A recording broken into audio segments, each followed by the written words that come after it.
All right, cool. So, I'm rolling. Rolling.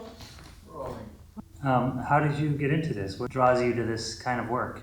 My understanding of ocean science as I got further and further into my studies kind of turned into, I want to understand the whole ocean.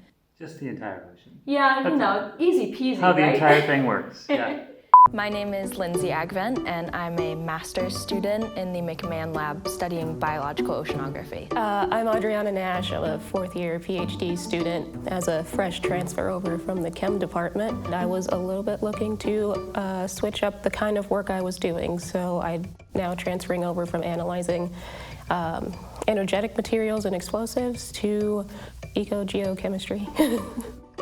Ecogeochemistry is using isotopes, changes in elemental ratios, to answer ecological or environmental questions. I'm Katrina Nowakowski, and I'm a graduate student and a PhD candidate at URI-GSO. I specifically am looking at some of the smaller end of the food web.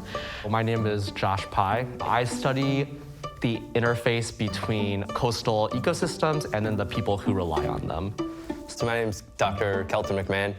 I am an associate professor here at the Graduate School of Oceanography in the University of Rhode Island. My research interests span into chemistry and geology and marine affairs and all sorts of other facets.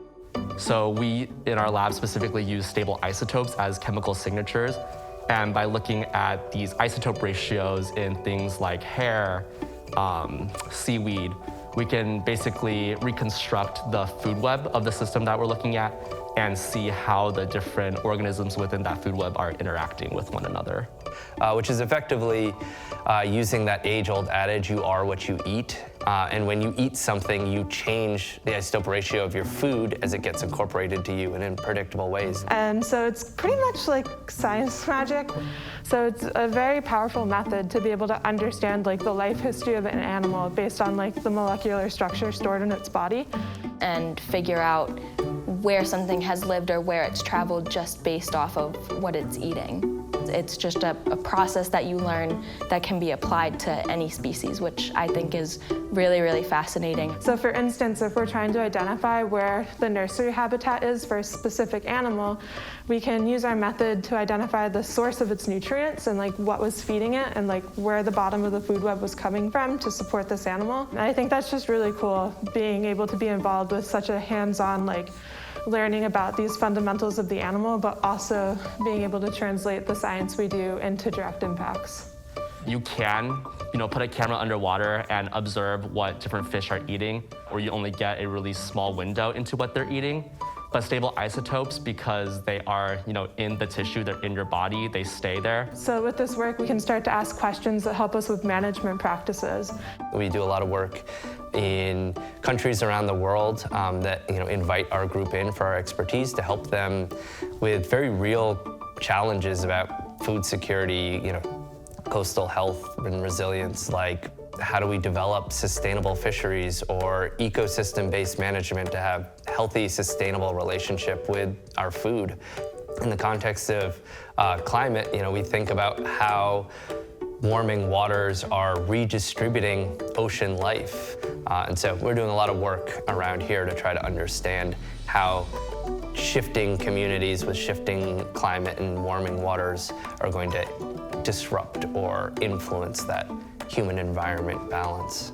The co-production of knowledge with communities where we center community need can actually have sort of transformational impacts on the lives and livelihoods of communities. So that's just one example of ways that we try to make sure we're doing science ethically. I was very fascinated by the kind of work that Kelton does, and this is a great opportunity to kind of expand my horizons in this analytical field. People often come and are interested in my lab and like, oh, I don't have stable isotope experience or analytical chemistry experience. But I always say I can teach that, that's what I'm good at. What I can't teach is passion, curiosity, creativity. Starting in the McMahon Lab has reshaped how I view science. So it's really great working with my lab because we're all kind of mini experts in some other field, and we're able to kind of bring that together and help each other out. I think one of the most important things I've learned is how to work on a team and to make like a more inclusive environment. The best part about my job are the people. We put a lot of time and energy into pulling together a really diverse group of people, you know, different perspectives, backgrounds, ways of thinking, knowing, doing. I think one thing I really value about our lab and kind of the GSO community in general is the emphasis on diversity in science. So, you know, we in our lab, we really believe that in order for science to be its best, it's important to have multiple perspectives, multiple backgrounds in the room doing the science. For me, I think that's one of the most important and most valuable components of what I do is supporting people.